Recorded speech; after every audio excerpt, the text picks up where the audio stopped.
মসজিদ হলো ইসলামী সমাজ ব্যবস্থার হৃৎপিণ্ডের মতো। মানুষের শরীরের জন্য, মানুষের জন্য হৃৎপিণ্ড যেরকম গুরুত্বপূর্ণ অঙ্গ, ঠিক একইভাবে মসজিদ হলো একটা মুসলিম সমাজের হৃৎপিণ্ডের মতো। মসজিদ ছাড়া একটা মুসলিম সমাজ কখনো চিন্তাই করা যায় না, কল্পনাই করা যায় না। এই জন্য আমাদের প্রিয় নবী সাল্লাল্লাহু আলাইহি ওয়াসাল্লাম মক্কা থেকে মদিনায় হিজরত করে আসার পর সর্বপ্রথম যেই কাজটি করেছেন, সর্বপ্রথম যে আমলটি করেছেন, সেটি ছিল মসজিদ নির্মাণ। মসজিদ নির্মাণের আমলটি আমাদের প্রিয় নবী সাল্লাল্লাহু আলাইহি ওয়াসাল্লাম সবকিছুর আগে করেছেন। ইসলামের ইতিহাসে প্রিয় নবী সাল্লাল্লাহু আলাইহি ওয়াসাল্লামের স্বহস্তে নির্মিত, তার তত্ত্বাবধানে নির্মিত সর্বপ্রথম মসজিদের নাম কি? মসজিদে কুবা। প্রিয় নবী সাল্লাল্লাহু আলাইহি ওয়াসাল্লাম মক্কা থেকে হিজরত করে যখন মদিনায় প্রবেশ করেছেন, কুবা অঞ্চল দিয়ে, কুবা এলাকা দিয়ে প্রবেশ করেছেন মদিনায়।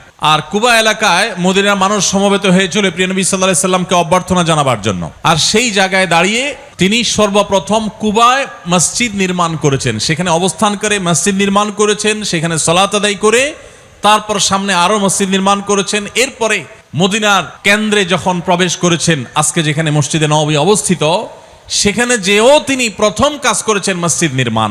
নিজের বাসাবাড়ি নির্মাণ, নিজের থাকার জায়গা, ঠাঁই, এগুলো সব পরে চিন্তা করেছেন, আগে মসজিদ নির্মাণ করেছেন।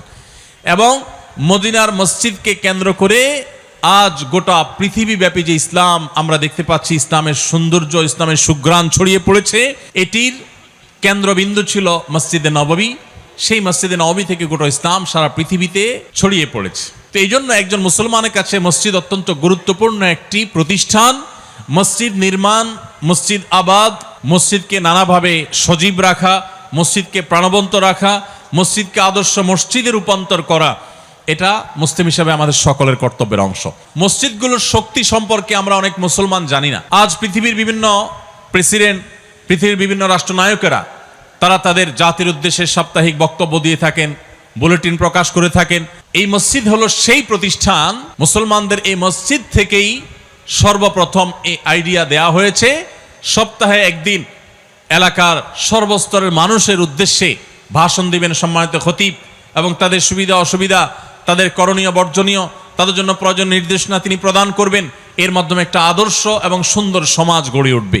তো এটার কেন্দ্র হলো যে মসজিদ, সে মসজিদগুলো যদি আদর্শ মসজিদ হয়, সে মসজিদ যদি কোরআন এবং হাদিস যে মসজিদের ছক এঁকে দিয়েছে, কোরআন এবং হাদিস যে মসজিদের রূপরেখা বাতলে দিয়েছে, আমাদের মসজিদগুলো যদি সেরকম মসজিদ হয়, তাহলে এরকম মসজিদ অনেক বেশি প্রয়োজন হবে না। একটি মসজিদ গোটা পৃথিবীকে পরিবর্তন করার জন্য যথেষ্ট হবে ইনশাআল্লাহ।